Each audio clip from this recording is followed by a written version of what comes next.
स्वागत है एक बार फिर से एच के उर्दू एकेडमी में।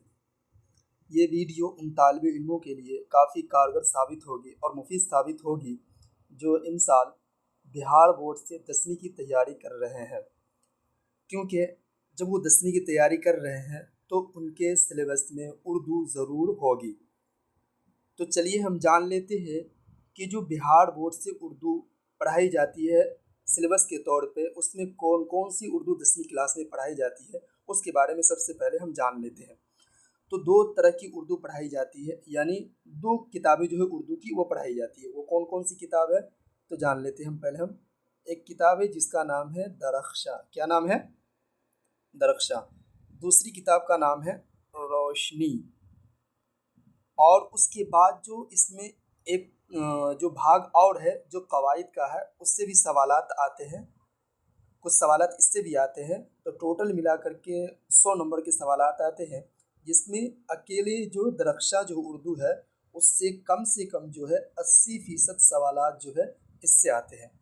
और बाकी की जो 20% सवालात है वो रोशनी और कवायद को मिला करके जो है आते हैं। तो इस तरह से सवालात आते हैं। तो इससे हमको ये पता चलता है कि ज़्यादातर सवालात जो पूछे जाते हैं वो किससे पूछे जाते हैं? दरख्शा से पूछे जाते हैं। उसके बाद रोशनी और कवायद से पूछे जाते हैं।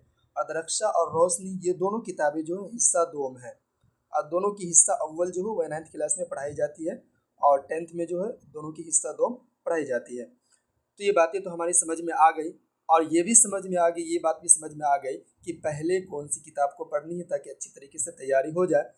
तो पहले जो हमको किताब पढ़नी है वो पढ़नी है दरख्शा, उसके बाद इंशाल्लाह पढ़ेंगे रोशनी, फिर उसके बाद जो है कवायद के कुछ पार्ट पढ़ेंगे जो कंपलसरी है, जो ज़्यादातर एग्ज़ाम में पूछे जाते हैं ताकि अच्छे नंबरात आ सकें। तो चलिए शुरू करते हैं बिला किसी ताख़ीर के।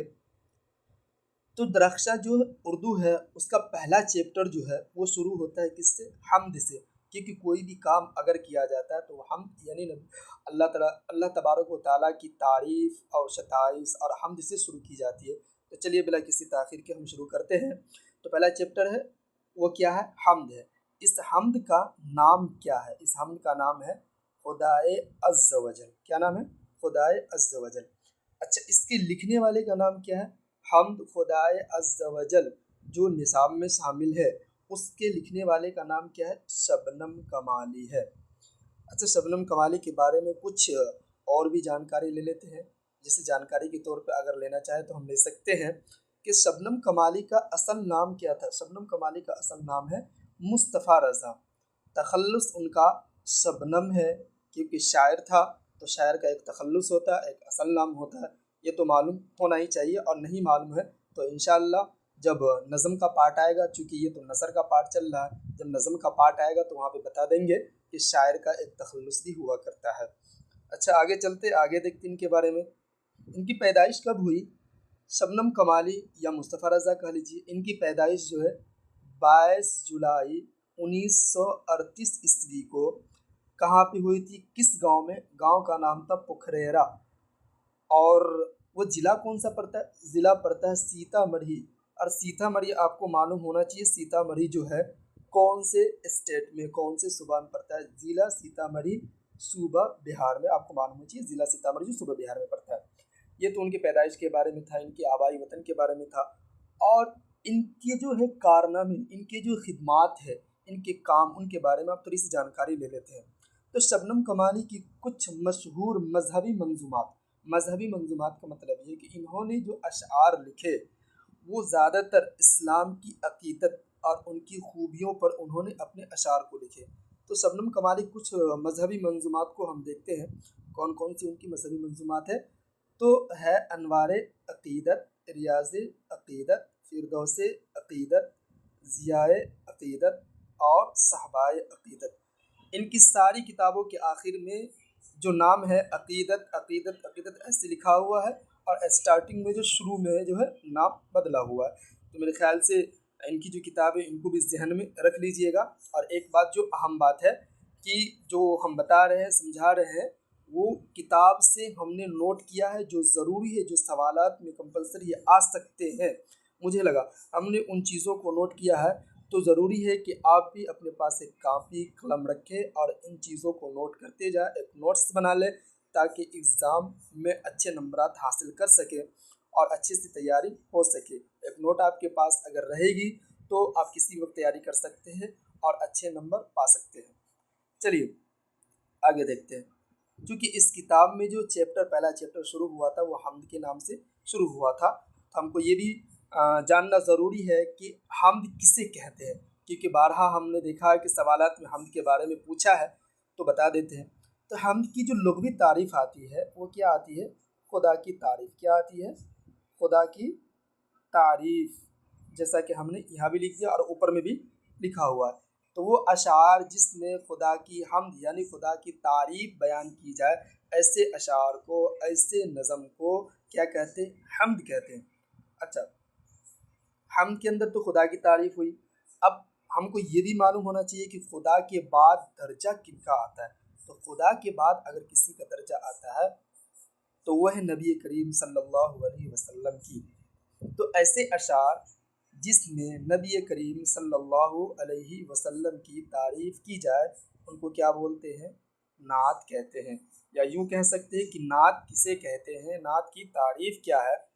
तो वो अशार जिसमें नबी करीम सल्लल्लाहु अलैहि वसल्लम की हम्द, तारीफ़ उसकी बयान की जाए उसको क्या बोलते हैं? नात बोलते हैं।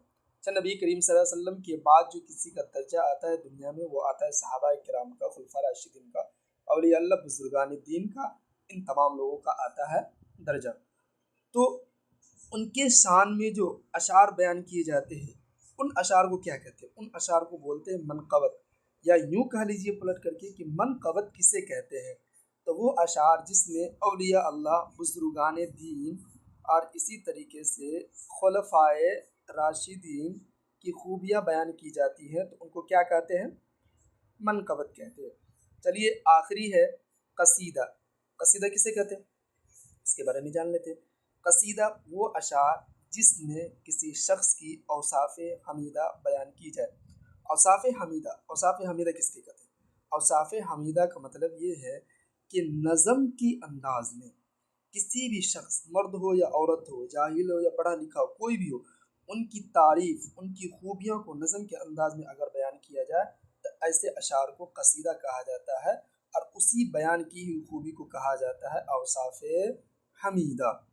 आपके चैप्टर हम्द में एक सवाल किताब में दिया हुआ है कि कायनात की तख्लीक किसने की? सबको पता है कि कायनात की तख्लीक किसने की? अल्लाह ने की। ज़र्रा ज़र्रा, चींटी से लेके पहाड़ तक सब अल्लाह ने बनाई है, सब अल्लाह की तख्लीक करदा है, अल्लाह ने उनकी तख्लीक की है। एक और सवाल आपके किताब में आता है, वो ये है कि शबनम कमाली की पैदाइश कब हुई? जो कि इस सवाल का जवाब आपके किताब में नहीं दिया हुआ है। जब हम इसको सर्च करते हैं तो हमको पता चलता है कि शबनम कमाली की जो है वफ़ात कब हुई, वो पता चलता है सर्च करने से। 2004 में इनकी वफ़ात हुई, 1938 में इनकी पैदाइश हुई। तो इनकी पैदाइश हुई 1938 में, वफ़ात इनकी हुई 2004 में। इस चैप्टर में मेरे ख़्याल से, मेरे अंदाज से यही चंद टॉपिक थे जो ज़रूरी थे और नेसेसरी थे, जो बारहा एग्ज़ाम में पूछे जाते हैं। आई होप, यानी उम्मीद करता हूँ कि अगर इतनी तैयारी आप कर लेंगे और इसका नोट्स बना करके रख लेंगे तो एग्ज़ाम में ये काफ़ी होंगे। बाकी अल्लाह हाफिज़, अल्लाह निगहबान। मिलते हैं फिर दूसरे वीडियो में।